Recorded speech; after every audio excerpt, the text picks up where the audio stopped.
The claim hits hard because it's designed to New York governor in panic as major gas stations shut down across the state. Panic, shutdowns, statewide. It pushes every anxiety button people already have about inflation, energy costs, and the fragility of daily life. But when you slow down and check what's actually verifiable, the story collapses almost immediately. There is no confirmed statewide shutdown of gas stations in New York. There is no emergency declaration. There is no evidence of a fuel supply disruption comparable to an actual crisis. And there is no record of the governor panicking in any operational sense that matters. This is the first mechanism to understand. Headline panic travels faster than infrastructure reality. Energy systems are slow, capital heavy, and deeply monitored.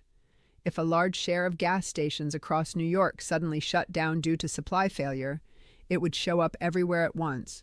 Price spikes, pipeline notices, emergency waivers, federal coordination, trucking exemptions.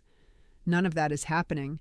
Gas prices in New York have been relatively stable to declining compared to prior years. Supply terminals are operating, and fuel is still moving through the same pipelines and ports as usual.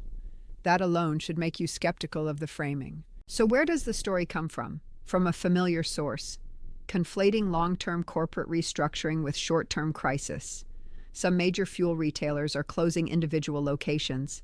That's real. It's been reported. But those closures are planned, selective, and spread over years.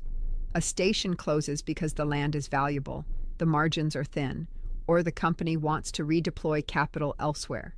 That is not the same thing as fuel disappearing from the state. Yet online media ecosystems flatten that distinction because corporate strategy over 5 years doesn't generate clicks, while governor panic does. Here's the incentive structure. Outrage headlines are cheap, verification is expensive. Social platforms reward emotional certainty, not boring accuracy. Once one article or video frames a routine closure as a sign of collapse, others copy it, amplify it, and escalate the language. By the time it reaches the audience, some stations closing becomes major gas stations shutting down across the state, and then, without evidence, someone adds the governor is panicking. No sourcing, no quotes, no timeline, just vibes dressed up as news. This works because people remember real crises. Americans have lived through actual fuel shortages. They remember lines at the pump, out of gas bags, rationing rules, and price shocks. So when they see familiar words, shutdown, panic, emergency, the brain fills in the rest. But memory is not evidence. A real fuel crisis has a very specific signature. Rapid regional price spikes, confirmed supply interruptions, federal or state rule waivers, emergency trucking hours, and official briefings that explain what broke and how it will be fixed. None of those indicators are present here. Notice something else. If a governor were truly panicking, it wouldn't look like a headline. It would look like paperwork, executive orders, calls with federal agencies, requests to the Department of Energy, waivers of fuel blend rules. Governors don't manage energy crises with emotions. They manage them with regulatory levers. Panic is a storytelling device, not a governance tool. This doesn't mean energy anxiety is irrational. It means it's useful. Useful to media outlets competing for attention. Useful to political actors who want to frame energy transitions as chaos. Useful to anyone selling the idea that society is one step away from breakdown. But usefulness to a narrative does not equal truth about the system. So the first conclusion is simple and uncomfortable. The headline is doing more work than the facts. There is no statewide shutdown. There is no verified panic. What exists instead is a mix of planned closures, structural shifts in the fuel business, and a media environment that profits from blurring the difference between change and collapse. The real question then isn't why is the governor panicking? The real question is why are these closures happening at all? Who decided them? And who benefits from framing them as a crisis? That's where the story actually starts. Once you strip away the panic language, what you're left with is something much more mundane and much more revealing. Corporate strategy. Not emergency management, not supply collapse. Strategy. Major fuel retailers are closing selected stations because the economics of running a gas station, especially in a state like New York, are changing and in many cases getting worse from the company's point of view. Take one of the most cited examples behind these headlines: Shell. Shell has publicly stated that it plans to close roughly 1,000 retail fuel locations globally over a multi-year period, while redirecting capital toward electric vehicle charging, convenience retail, and higher-margin energy services. That includes some stations in New York. This isn't secret. It's not sudden. It's not reactive. It's written into corporate planning documents and investor presentations. When a firm tells Wall Street it's reallocating capital, that's not panic. That's discipline from their perspective. Here's the mechanism. Gas stations are not primarily moneymakers on fuel. Margins on gasoline are razor thin, often just a few cents per gallon. The real profits come from convenience stores, real estate appreciation, and traffic volume. In dense, high-cost states like New York, land values are high, regulations are strict, labor costs are higher, and environmental compliance is expensive. If a station sits on valuable land but doesn't move enough volume, it becomes a bad use of capital. Closing it and selling or repurposing the land can be the rational choice, even if fuel demand in the state hasn't collapsed. Add to that the slow but steady shift in vehicle fleets. EV adoption is uneven, but it's concentrated in wealthier urban and suburban regions, exactly where many of these closures are happening. Companies don't wait until demand disappears. They move ahead of it. From a corporate standpoint, you don't want to be the last firm holding stranded assets that regulators, planners, and consumers are slowly moving away from. So you downsize early, selectively, and quietly. That's what this is. What matters is what isn't happening. Pipelines are still delivering fuel. Terminals are still operating. Independent stations are still buying wholesale gasoline. The number of stations fluctuates all the time. Openings, closures, rebrandings, without triggering shortages. A station closing does not remove fuel from the system. It redistributes where it's sold. Drivers may have to go a few blocks farther. That's inconvenience, not crisis. Yet the narrative jumps straight from company closes stations to statewide shutdown. That leap ignores how decentralized fuel markets actually are. No single company controls New York's gasoline supply. Even the largest brands operate a fraction of total locations, many of which are independently owned franchises. When one brand exits a site, another often replaces it, or the location is redeveloped entirely. The system adapts because it's designed to. There's also a political economy angle here that rarely gets mentioned. Corporate closures are often framed as proof that environmental policy is killing energy. That framing benefits certain political actors and media ecosystems.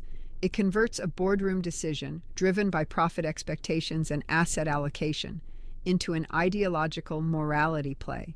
The company gets to say, "We're adapting." Opponents of energy transition get to say, "Look at the chaos."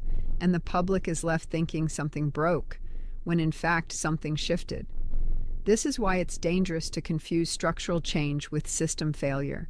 Structural change is slow, uneven, and negotiated through prices, land use, and investment decisions.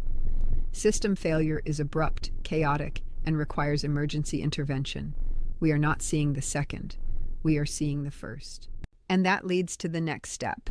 If this isn't a crisis, what does a real fuel crisis actually look like? How do you tell the difference between routine restructuring and genuine breakdown? To answer that, you have to look backward, at moments when fuel systems really did fail, and compare the signals. That's where the contrast becomes impossible to ignore. To understand how hollow the current panic narrative is, you need a baseline. What does a real fuel crisis actually look like? Not in theory, not in headlines, but in practice. Because when fuel systems fail, they fail in very specific, very visible ways, and none of those signals are present in New York right now. Start with the most recent textbook case, the Colonial Pipeline shutdown in 2021. That wasn't a rumor or a corporate strategy shift. That was a single piece of critical infrastructure going offline after a ransomware attack. Colonial supplies roughly 45% of the East Coast's gasoline, diesel, and jet fuel. When it stopped, the effects were immediate and measurable. Prices spiked within days. Stations in multiple states ran dry. Governors issued emergency declarations. Federal agencies waived trucking and fuel regulations. People lined up at pumps and panic bought gas they didn't actually need. That is what a real crisis looks like. Notice the mechanics. The problem wasn't retail stations closing. The problem was fuel not moving. Pipelines stopped. Terminals backed up. Trucks had nothing to haul. Retail outlets were just the last link in a broken chain. The governor's role in that situation was not emotional or theatrical. It was procedural. Declare an emergency, request federal coordination, suspend rules that slowed fuel distribution, and communicate clearly that hoarding would make things worse. You see the same pattern in other genuine crises. After Hurricane Sandy in 2012, fuel terminals in the New York and New Jersey region were damaged or without power. Fuel physically existed but couldn't be distributed.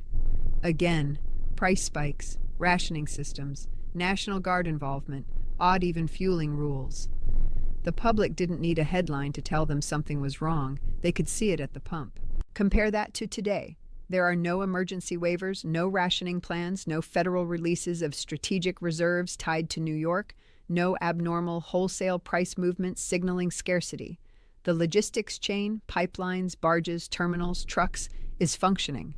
What's being reported instead are retail exits, individual sites closing because the owner decided the land or the business model no longer made sense. That distinction matters. Retail locations are the most flexible, replaceable part of the system. Infrastructure is not. When infrastructure breaks, everyone knows. When a station closes, the system absorbs it. That's why fuel markets don't collapse every time a brand pulls out of a neighborhood. If they did, modern economies wouldn't function. There's another telltale sign of a real crisis: government coordination across levels. In genuine fuel emergencies, governors aren't isolated actors. They're on calls with federal agencies, neighboring states, pipeline operators, and the White House. The story becomes boring but serious. Rule waivers, logistics, capacity. Right now, none of that is happening, which tells you something crucial. People whose job it is to monitor fuel systems do not see a threat. So why do crisis narratives persist anyway? Because memory is being weaponized. People remember past breakdowns, but they don't remember the mechanics, only the fear. That makes it easy to graft today's slow, structural changes onto yesterday's emergencies and pretend they're the same thing. They're not. A fuel crisis is about flow. Flow of energy, flow of goods, flow of information. What we're seeing now is not a failure of flow. It's a reallocation of capital and land under predictable market pressures. Confusing the two is not an accident. It serves particular stories and interests. And once you understand that, the focus shifts again. If this isn't a system failure and it isn't a governor losing control, then why is the language of panic being used at all? To answer that, you have to look at the political incentives. Who gains from framing routine change as chaos, and how energy anxiety gets turned into political leverage? That's where the next layer of the story sits. Once you accept that this is not a fuel crisis, the question becomes unavoidable. Why insist on talking about it like one? The answer isn't confusion, it's incentives. Panic is not a mistake in modern political communication. It's a strategy. And energy, more than almost anything else, is fertile ground for it. Energy touches daily life. You can't opt out of it. When energy feels unstable, everything else feels unstable. That makes it a powerful political lever. Framing routine market shifts as emergencies allows different actors to advance very different agendas, all while sounding like they're just reacting to events. They're not. They're narrating them. Start with media incentives. A headline that says, "Fuel retailers restructure portfolios amid EV transition," goes nowhere. A headline that says, "Governor in panic as gas stations shut down," spreads instantly. One explains mechanisms. The other triggers fear. Platforms reward fear. Outlets adapt accordingly. Over time, the language escalates because escalation is what keeps attention. Panic becomes the default tone, not because it's accurate, but because it's profitable. Now look at political incentives. Governors don't actually benefit from real energy crises. Those are dangerous, unpopular, and hard to manage. What they benefit from is being seen as guardians against crisis. That requires a constant background hum of threat. If energy markets are portrayed as fragile and on the brink, every press conference can be framed as decisive leadership. Even silence can be spun as behind-the-scenes action. The public rarely sees the absence of emergency as a success. It sees only whether the alarm is loud.